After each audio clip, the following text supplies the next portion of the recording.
LT, I'm going to start by saying this is like a personal dream for me. Football, LaDainian Tomlinson, beer. Yeah, I mean, that's a pretty good combination. I think, actually, when you think about that, you probably think you're watching a football game. How special was today? Number 20. No one's ever going to wear number 21 again. Yeah, I mean, the more we talk about it, I think the more it sinks in that this is really happening, But even when I received a call from A.G. Spanos, I mean, I didn't allow myself to really think about it at the time, I guess. I'm a person that always lives in the present, so I can't think too far into the future, and I don't look back. So, it was really a surreal moment that, I don't know. No one thinks about getting their jersey retired, but you think about the guys who have gotten their jerseys retired here with the San Diego Chargers. 3 really great players, and when you think about the San Diego Chargers, those are the 3 players that you think about. Well, I'm honored to be obviously added to those 3 guys. I'll tell you this, and I know many San Diegans, same thing. I grew up at Qualcomm Stadium, but for baseball it was Tony. Later, it was LT. I mean, that's something special. But that, like you said, it was such a special time because that doesn't happen. I felt so much love from my fans, and I always did. Honestly, I always did. In the community, they always expressed their love, so it was really a special time to reflect on. Speaking of special, how was it today? It was a nice combination of Chargers past and present that came out. Your quarterback, Phillip Rivers, Nick Hardwick, Chris Dealman, Mike Cyphers, Nick Novak, and then you had the future. You had the guys like Corey Lee Jett and also Melvin Gordon. Yeah, and that was special to see. My former teammates, obviously, you expect them to kind of, show up, some of them, but you don't expect, the current guys that didn't even play with you, guys like Corey, and then obviously seeing Melvin there, that was special. And even Bo, little Bo was there. And so that was special because that you had an impact somewhere on those guys. For them to show up and pay their respects, you had to have some type of impact on them. By the way, what do you think about Nick Hardwick's transformation? Can you believe that was your center?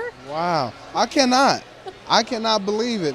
And, I kind of did a double take when I hugged him. I looked at him again like, dude, you're disappearing. I mean, who is this guy? But he looks great. He looks great.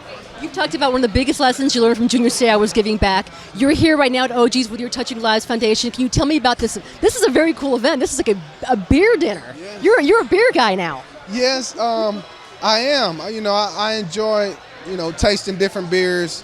And, OG's has been a great partner for so long. They were really one of the first companies, really probably, restaurants that I can remember that I worked with and I started to do commercials with. Of course, you had the different... I remember that hair. Yeah, exactly. But it's been a while. We've had a long relationship, and that's special because how many guys can say that they had a relationship with the company like OG's while they played and even beyond their playing years? And so I'm just so thankful, to be partners with them.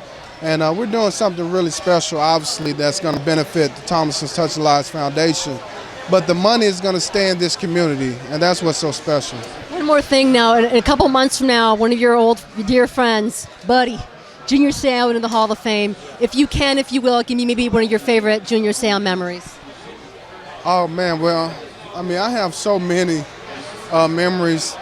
Junior played a trick on me one time that I'll never forget. And he's the reason why I don't eat sushi. I don't know if a lot of people know that, but so, he was having a party at Seau's restaurant. I was a rookie, and he invited me to come over. And so he had this big old spread, sushi, mama's cooking, Mama Seau, so it's a whole lot. And I'm going to the stuff that I'm used to, Mama Seau specialty, the pasta. But I was wondering what the sushi was. At the time, I didn't know what it was. So I'm asking, what is this stuff on this tray? So Junior comes over, put his arms around me, said, buddy, that's sushi. I said, what the heck is sushi? He said, I'm gonna give you the best sushi ever. After this, you're gonna love sushi forever. He gave me the worst sushi. I mean, it was raw. I don't even know what it was, but it was the worst tasting thing ever. And it was my first time. And so it turned me off to it, and he just laughing. Actually, I ran to the bathroom. And so he's just laughing. Junior's laughing because he got me. He got me really good. He couldn't just give you a California roll and break you in gently. Exactly. No, but it's Junior. You know, he's making a joke out of it. And, you know, but that's who he was. You know, to his friends, he was always joking around. He always, you know, wanted you to feel at home and feel like, you know, you were special to him. Thank you so much, LT. Good luck with everything tonight, your 5K tomorrow, and your Touching Lives Foundation. Thank you so much.